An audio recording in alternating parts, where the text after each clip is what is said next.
HTTP. Ef við rifjum aðeins upp hvað við fórum hérna yfir í fyrsta fyrirlestri, þá vorum við að tala um frammendi versus bakendi og þá erum við hérna, við erum að spá í framenda, hvað er að gerast þar og bakendi er þetta sem gerist á vefþjónunum, það sem er eins og ef þið setjum upp á heimasvæði, þá er það að uploada einhverju skrá yfir á vefþjón sem síðan er skilað og skilað í sérlagi í gegnum HTTP. Það er það sem við notum til að hafa samskipti á milli clients og servers eða frontend og backend er HTTP. En HTTP var í raun búið til af Tim Berners-Lee þegar hann var að brasa í að búið til HTML árið og þetta var fyrsta útgáfan af HTTP var skjalað sem útgáfa 0.9 árið 91 og svo HTTP 1.0 árið 96 og svo HTTP 1.1 árið 99. En það er eins með HTTP og var með HTML og CSS og JavaScript að það var mjög mikið látdeyða í þessu öllu saman í mjög mörg ár. Og í raun HTTP 2.0 er í raun bara í gangi í dag. Það er í raun eitthvað sem er búið skilgreina og er komið á marga vefþjóna og margir farnir að nota. Google er að leiða lestina þar, en samt sem það er þannig að það eru mjög margir vefþjónar sem er ennþá bara að keyra HTTP 1.1 sem var skilgreint árið 99. Þannig að HTTP, það er, já, vantar nú reyndar hvað það stendur, það er Hypertext Transfer Protocol og það er, sem sagt, ef þið læri meira um net, þá er til svona OSI-módel sem skilgreinir hvernig netlög eru, alveg frá því hvernig pakkarnir fara á milli rátera og allt interneti og svona og það eru svona lög og application layerinn er sem sagt layerinn sem skilgreinir notendaviðmót. Hann er sem sagt segir til það hvernig að birta gögn og myndir til notenda á einhvern nothæfan máta. En sem sagt HTTP notar TCP/IP sem er samskiptastað til þess að ferja gögnin á milli. Þú þurfum ekkert að vita meira um það, bara TCP/IP, það er eitthvað sem maður getur lent í þegar maður er að díla við HTTP.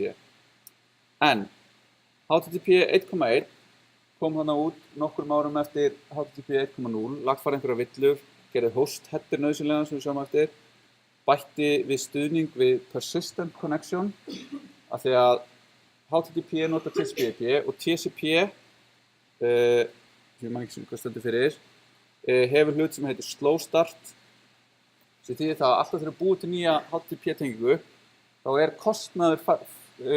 kostnaður falinn í því að búa til þessa tengingu. Þannig að það er ekki ókeypis að búa til nýja HTTP-tengingu í HTTP 1.1 og þá er persistent connection, þannig að það er búið til ein HTTP-tenging og henni er haldið opinni. Og þetta bætti við fleiri aðgerðum headerum og stöðum sem við munum sjá eftir. Þannig að þetta var svona aðeins um þessa sögu, mjög fljótlegt. En HTTP fer yfir TCP/IP og HTTP notar líka DNS sem við erum búin að fara yfir. Þetta er Domain Name System. Við rendum aðeins yfir hann í fyrsta fyrirlestri. En það er í raun þessar upplýsingar lén. Þá sér í lagi hvaða IP-tölur svara fyrir hvaða lén. Við getum hugsað þetta sem símaskrá internetsins. En saga þessa, hvernig við finnum IP-tölu út frá host, var ekki alveg til þess þegar að ARPANET var til, sem var forveri internetsins.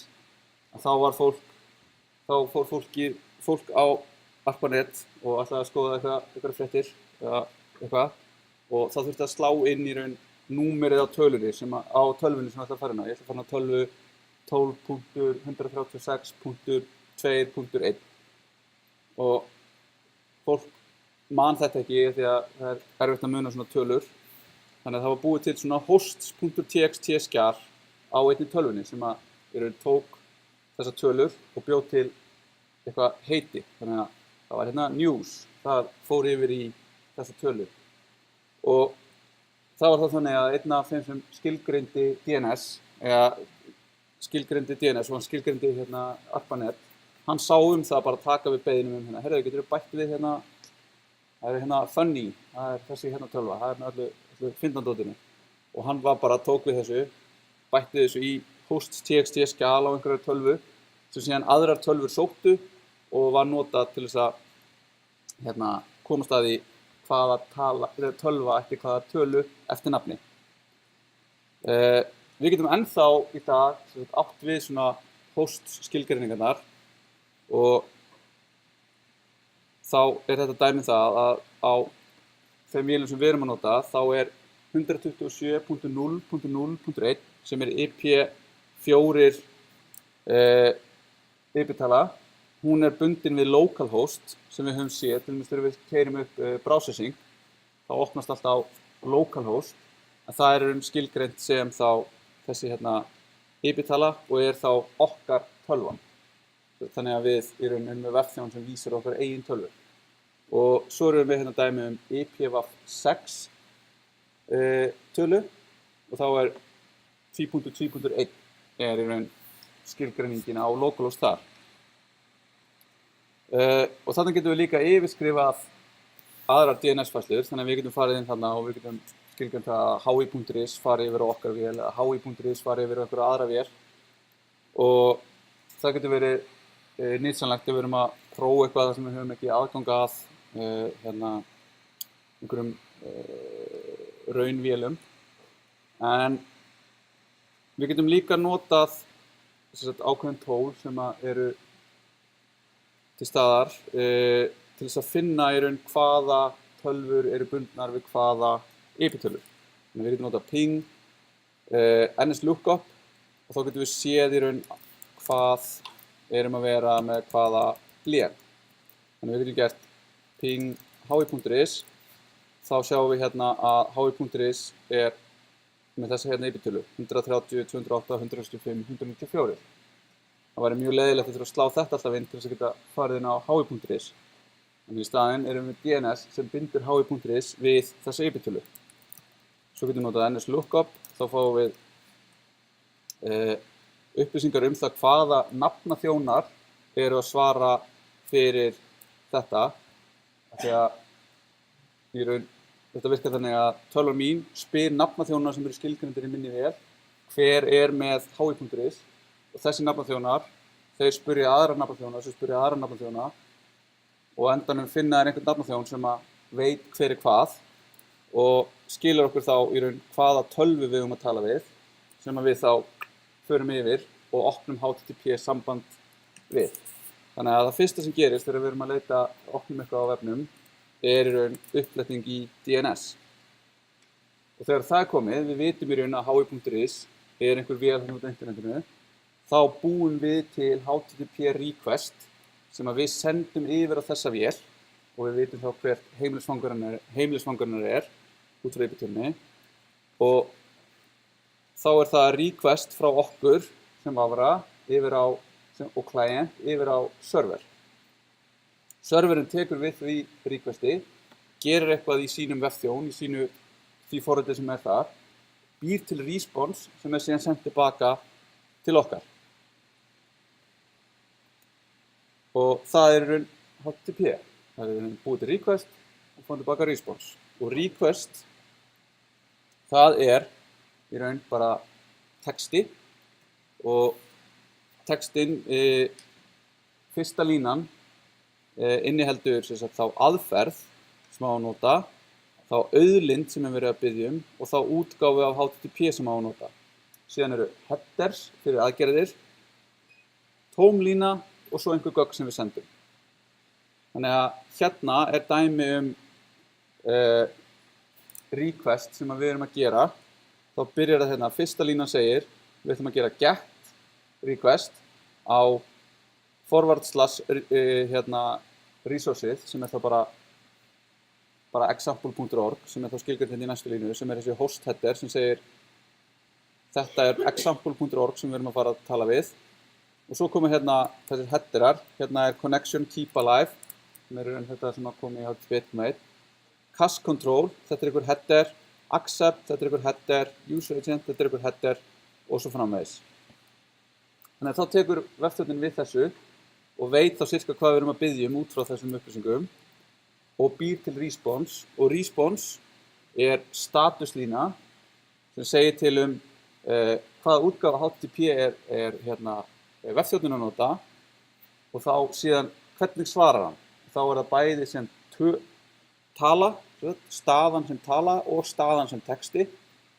Svo getur responsið skilgreint headera, þannig að það eru einhverjir aðrir headerar sem segir til önnur gögn svarið, þannig að þetta svona lýsigögn það sem að koma, tóm lína og svo hugsanlega gögn.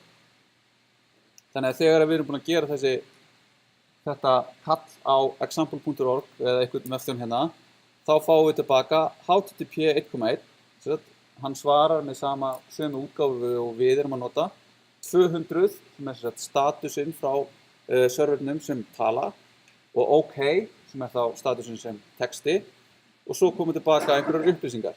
Það date, og segir hann, þetta klukkan hjá mér. Það gæti verið skipt máli þegar við gerum síðan fleiri requestur á milli okkar. Ég Apache server sem keyrir útgáfu 1.3.3.7 og á Unix. Þessari síðu var senast breytt 2003 og svo framvegis. Og svo kemur hérna tóm lína og svo kemur í raun bara HTML-ið, sem bara HTML-ið eins og við erum búin að vinna með það. Þannig að alltaf þegar við erum að opna eitthvað, sem hi.is eða localhost eitthvað, þá vefurinn að búa til request fyrir okkur, senda það á serverinn, serverinn að svara og hann sleppir síðan þessum upplýsingum, af því það ekki við í raun birtinguna, en svo koma í raun gögnum sem við erum búin að vera að vinna með. Og þessir hausar, headers, þeir skilgreina svona lýsigögn og þeir eru sendið bæði request og response og þeir eru alltaf þannig að það eitthvað heiti og eitthvað gildi og það aðskilið með tvípunkt. Þannig eins og hérna, connection, tvípunktur, close. Og maður getur séð stundum svona hausa sem eru merktir með X, en þeir voru þannig að ef við notar hausa sem voru ekki skilgreindir í spekknum, þá settur við X fyrir framann. Og við getum séð dæmi það hérna, við gerum dig, hi.is. Nei, það ekki hérna. Og þetta svona X forwarded for þá haus sem við getum lent í að nota ef við farum einhvern veginn að vinna nánar með að skrifa á bakenda. En hann segir ef við erum að fara gegnum proxy, því ef við erum einhvern veginn, það einhver vél sem stendur á milli okkar og serverinn sem við erum að leita til, þá segir þessi haus hvaðan við erum að koma gegnum hvaða proxy. En request hausar, þessi hausar sem við setjum í requestin okkar, eru til dæmis accept og þeir segja þá, ég sem vafri sem að gera þetta request, ég styð eftirfarandi efnistýpur eða content types. Og það getur verið, ég styð HTML, ég styð texta, ég styð JPEG myndir, ég styð vídeo og svo framvegis. Þannig að við segjum í raun hvað við styðjum. Og svo hvaða stafasett ég samþykki, ég skil UTF-8, ég skil ISO 88591 og svo framvegis. Við gætum verið að auðkenna okkur, þá getum við verið með authorization haus sem segir þá til einhver authorization tvípunktur, einhver skilríki sem við notum til að eiga í samskiptum við öruggum samskiptum. Host, það í raun eitt vefþjónn getur serverað upp mörg lén, þannig að við getum verið með eitt vefþjónn sem svarar fyrir hi.is, www.hi.is, postur.hi.is, mail.hi.is, ugla.hi.is, getur allt verið sama vélinn, en host headerinn segir til í raun hvað ég að biðja sérstaklega. Ég að biðja núna hi.is, þannig að leiði mér að fá hi.is, ekki ugla.hi.is. Svo eru ýmsir hausar það hvenær við að sækja og ekki sækja gögn, svona if modified since, sem segir þá, ég sótti þetta seinast fyrir 3 mínútum. Ef þetta ekki búið að breytast, þá þarf serverinn ekki að senda mér gögnin aftur. Þannig að þá getum við látið vita hvort við eigum útgáfa af þessu eða ekki. Referer, sem hérna vitlaust stafsett. Það var vitlaust stafsett í fyrstu skilgreininguna á HTTP og það svona þegar maður gerir stafsetningarvillu í spekk sem fólk fer að útfæra, þá hún föst að eilífu. Þannig að þessi stafsetningarvilla föst að eilífu. Svo kemur serverinn með request þessu og þeir eru síðan aftur margir og mismunandi. Date, server, content length, hversu langt svarið, hver típan á efninu sem við erum að fá. Þannig að við segjum, hey, gerðu mér hérna image.jpg, þá fæ ég tilbaka, þetta application image JPEG. Þannig að þá veit ég nákvæmlega hvaða útgáfu af JPEG staðlinum við erum að fá tilbaka. Last modified, hvenær þessu var seinast breytt. Set cookie, ef að vefþjónninn vill að við setjum cookie. Location, það ef að við ætlum að vefþjónninn vill áfram senda okkur eitthvað, þá segir hann okkur hvert það með location og svo framvegis.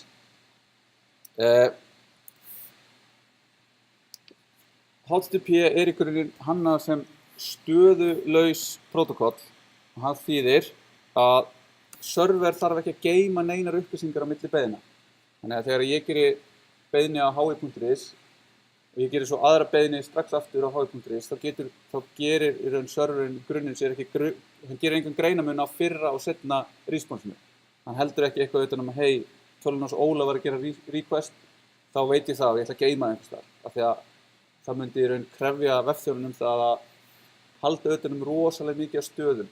Það hérna, þið öll eru búin að fara inn á hi.is og hi.is þarf að vita af öllum og það er skalar mjög illa að þurfa að vita, þannig að HTTP skilgreinir það bara þannig að serverinn þarf aldrei að geyma neinar upplýsingar. En hins vegar höfum við aðra leiðir til þess að geyma stöður og skoðum það á eftir. En þegar við erum að gera þessi hérna köll, þá erum við alltaf að gefa upp einhverjar slóðir og við erum að gefa upp eitthvað host. Við erum að gefa upp eitthvað meira en host. Við erum að gefa upp example.org/foo til þess að fá eitthvað foo. Og þá höfum við sem sagt url og URI í raun yfir típan á þessum urlum og þetta vel skilgreint hérna í RFC 3986 sem Uniform Resource Identifier. Þetta einhver strengur sem skilgreinir einhverja auðlind og auðlind þá eitthvað sem til staðar á einhverjum vefþjón einhvers staðar.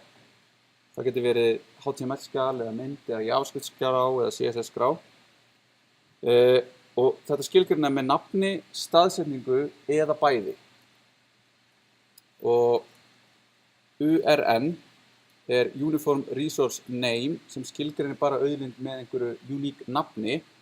Þannig að dæmi URN til dæmis ISBN-númer á bókum sem skilgreinir nákvæmlega eina útgáfu af einni bók og ef þú gefur út aðra útgáfu bók þá fara nýtt ISBN-númer.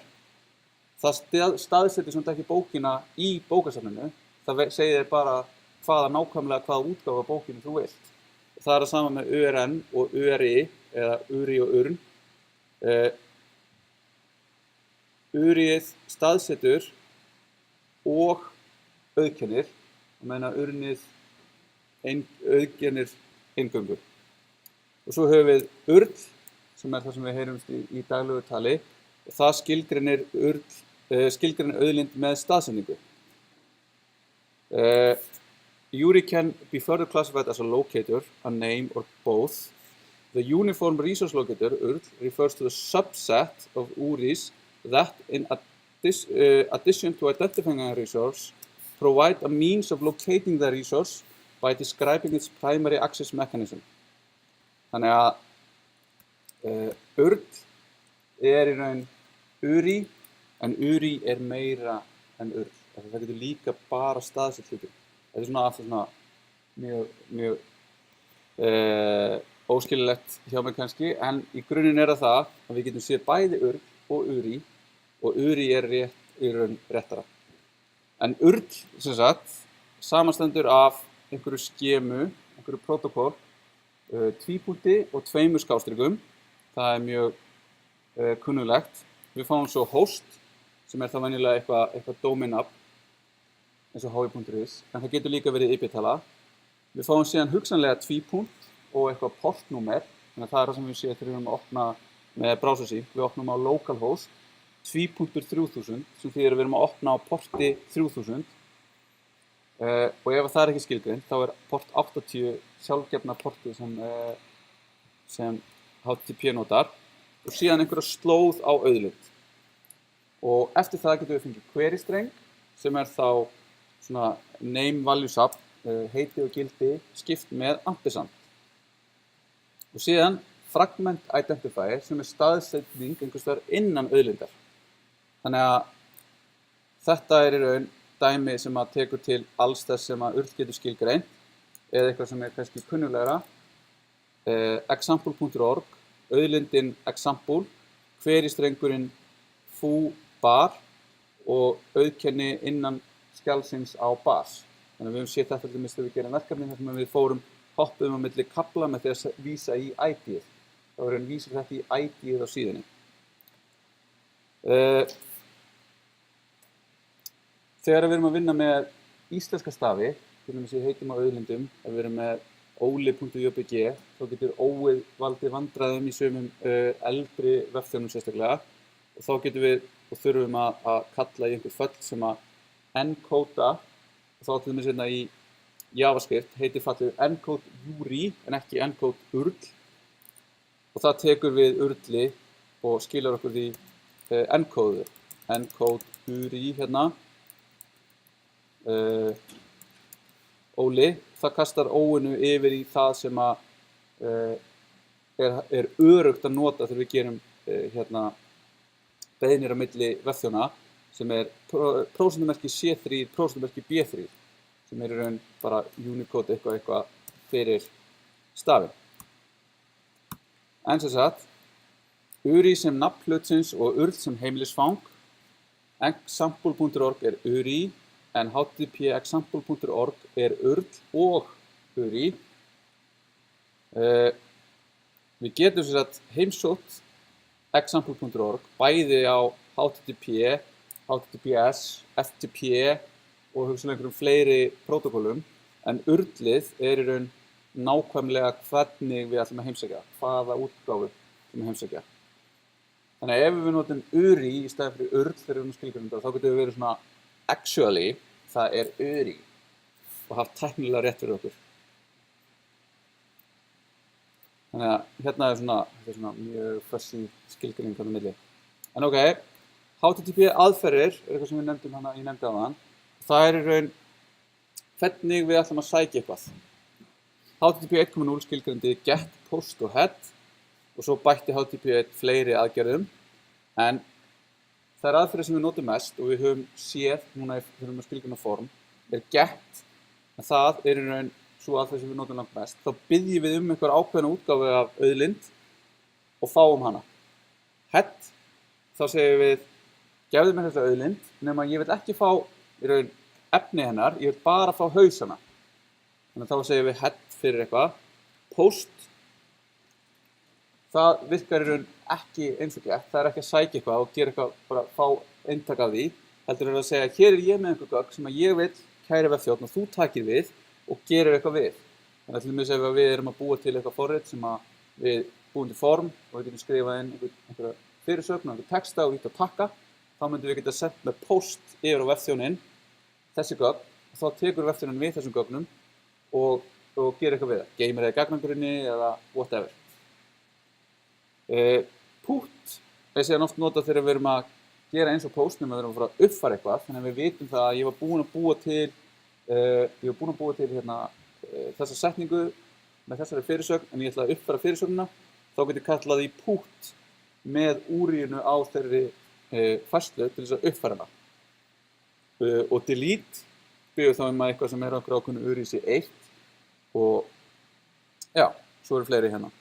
En þetta í raun get í raun þess að skiptir okkur eiginlega bara máli núna. Svo ef við vefþjónn 2, þá fyrir við að vinna með þetta hér þegar við þurfum að búa til vefþjónustur og gera svona hluti sem við geymum eitthvað á vefþjónunum. En þá, hérna eins og við höfum séð, þá getum við verið með form method get og ef við gerum það, þá fáum við allar breytinur okkar í query string eða post, þá fer það allt í request body.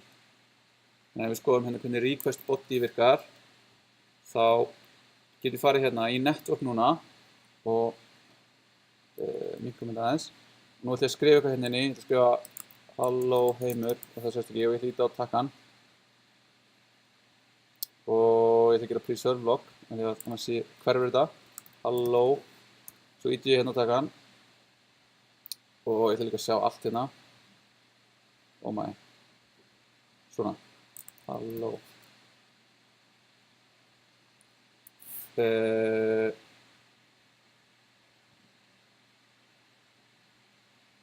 þá sjáum við hérna að ef við veljum hérna undir network tabnum í Chrome þá sjáum við allt sem er verið að biðja um hérna getur beðið þetta hérna að sækja þessa hérna skrá og þá er hérna request URL þetta er ekki ok, þannig að þá er verið að biðja um þetta og ég segi hérna content type ég er að senda þér URL encodað form og hér kemur síðan gögnin sem að voru. Þannig að hérna var ég með input með nameið foo og valueið hello og það fer í raun í vafranum áfram yfir á vefþjóninn. Þegar við erum að vinna með á móti ykkur vefþjónum og við erum að skoða hvað býður vefþjónunum upp og hvað er að gerast, þá getum við notað tól sem heitir curl eða curl sem að leyfir okkur svona að debugga HTTP og það getum við notað líka til að sjá bara hvernig HTTP er að láta og oft þegar þið farið að nota svona einhverja vefþjónustur eða eitthvað svona API frá einhverjum aðilum þá fáið þið dæmin og dæmin eru sett upp með curl. Curl er aðgengilegt hérna inn á curl.hax.c mjög dubious URL en það við sækjum það og þegar við erum komið með það þá getum við gert HTTP beiðnir með í raun þessu forriti og þetta forrit keyrir í console þannig að við fórum hérna og opnum og keyrum hérna curl þá kemur gerum curl http hi.is þá fáum við tilbaka í raun bara nákvæmlega það sem að hi.is svarar okkur sem er bara moved permanently og eitthvað nginx. Ef við prófum þetta sama hérna í Vafra, opnum network tabin, lokum, keyrum hérna fyrsta requestið, kemur einhver hellingur hérna upp, en hér fyrsta, í raun efstir hluturinn hérna í network, er það sama og við vorum að sjá hjá hérna úr curl, að það er hérna, það verður að gefa 301 moved permanently. Það er í raun statuskóðun af þessu og það segir hi.is, eins og við sjáum hérna, færið okkur yfir á https hi.is og ef við notum curl með _head þá fáum við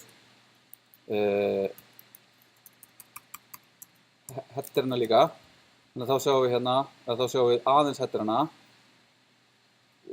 þannig að núna er þetta beiðni fyrir hi.is við fáum hérna 301 sem er ekki 200 þetta er 301 sem segir í raun þetta er redirection eitthvað annað moved permanently serverin er nginx location, nýja location okkar er https hi.is svo sjáum við hérna tribute til Terry Pratchett í svona auka headers þarna þannig að Terry Pratchett lifir áfram í vefþjónum heimsins og ef við gerum það núna hérna https hi.is sem hann er að biðja okkur að gera þá er okkur aftur redirectað en núna yfir á https hi.is þannig að það væri hægt að gera bara eitt redirect kannski, það væri betra og þá hérna núna fáum við raunverulegt efni hi.is þá sjáum við erum að fá miklu fleiri headera frá þeim og við erum að sjá hérna X-Generator Drupal 7 sem er vefumsýslukerfi sem HI er að nota og ef við fáum ekki headerina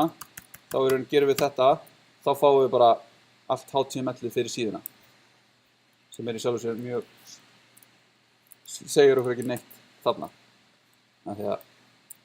svo getum við notað verbose þá sjáum við í raun allt sem að gerist þá segir hérna http hi.is trying þá er þetta hérna er IPv6 talan sem hi.is er með og TCP node relay set connected to þannig að hérna sjáum við nákvæmlega það sem er að gerast hérna eru okkar headerar hér eru headerarnir sem við fáum tilbaka og efni sem við fáum tilbaka connection left intact. Það hérna connection keep alive. Þannig að curl mjög þægilegt til þess að hérna vinna með HTTP. En þessi statuskóðar sem við erum að fá frá vefþjónunum eru einhverjar tölur og þeir skiptast í 4 parta.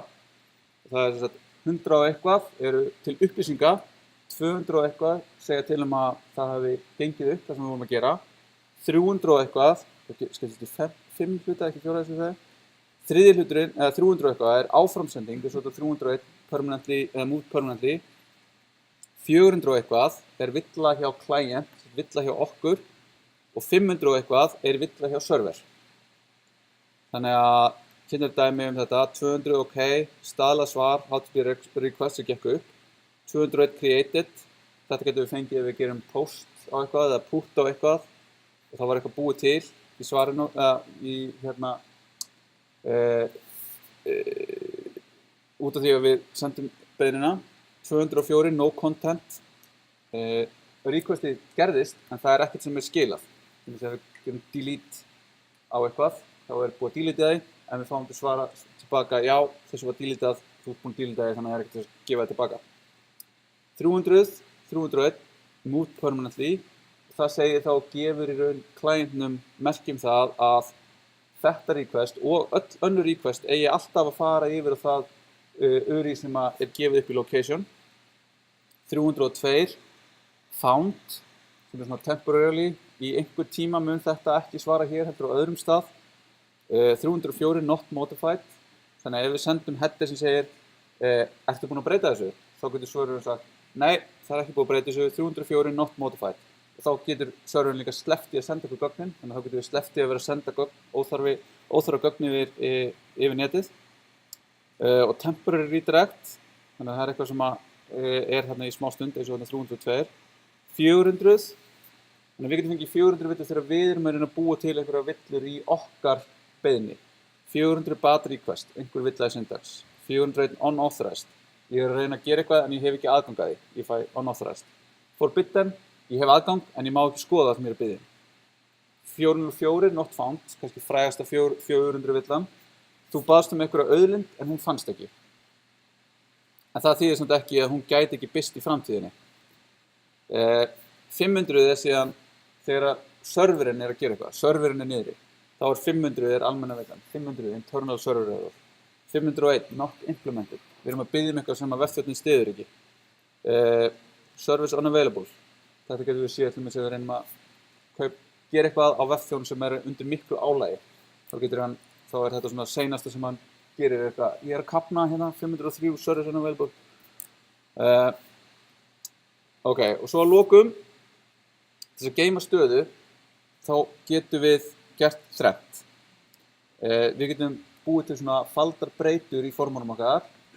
Við getum notað kökur eða cookies eða við getum sendt gögnin áfram í query-streng. Og cookies er það sem er í raun langmest notað af þessu og þær eru þannig að serverinn segir client, nú ert þú að geyma þetta cookie hérna og þú ert alltaf að senda mér þetta cookie með hverri einustu requesti sem þú sendir hérna í frá. Þannig mun ég vita hver þú ert. Og cookies er samanstendur af nafni og einhverju gildi. Það getur þá verið username, Óli. Þá veit hann að ég er hérna Óli, er þetta svo sem er með þessa köku. Og einhverja dagsetningu sem kakan rennur út á hvaða slóð kakan er sett, á hvaða léni er kakan sett. Þannig að við getum sett eitthvað fyrir hi.is sem er aðgengilegt á ugla.hi.is og mail.hi.is. Er kakan örugg, á bara að senda hann yfir HTTPS. Á að leyfa kökuna yfir HTTP, já, er hún ekki aðgengileg með JavaScript. Við getum sett cookie sem við getum ekki lesið með JavaScript. Og svo eru henn mismunandi útgáfur af þessum kökum. Það er með session kaka.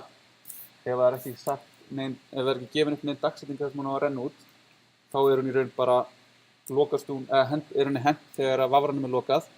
Ef við gefum upp dagsetningu þá er þetta svona first kaka og svo svona mest spooky kökurnar sem eru svona þriðja aðila kökur sem eru þá þannig að ef að ég sem vefur inniheld vísun í einhvern vefþjón eða mynd eða eitthvað frá þriðja aðila þá sá aðili getur búið til cookie fyrir mig þar og staðsett mig þá á netinu.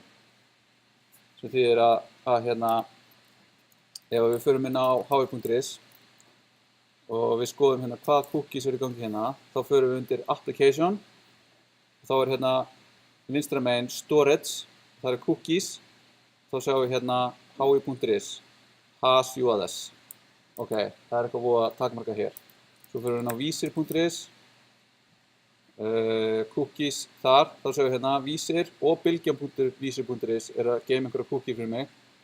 Hér eitthvað afskaplega mikið einhverju dóti og svo fyrir við að sjá eitthvað hérna, já ok, hérna eitthvað, þetta cookie sem tengda við svona trakka mig gegnum auglýsingakerfi. Hérna erum við með eitthvað frá Cloudflare sem hýsingaraðili, Scorecard, þetta eitthvað annað hérna, scorecardsresearch.com, þetta eitthvað annað sem að gera eitthvað. Og svo ég með hérna svona, þegar ég svo paranoid, þá ég með svona tól hérna sem slekkur á fullt af cookies. Og ef við leyfum núna,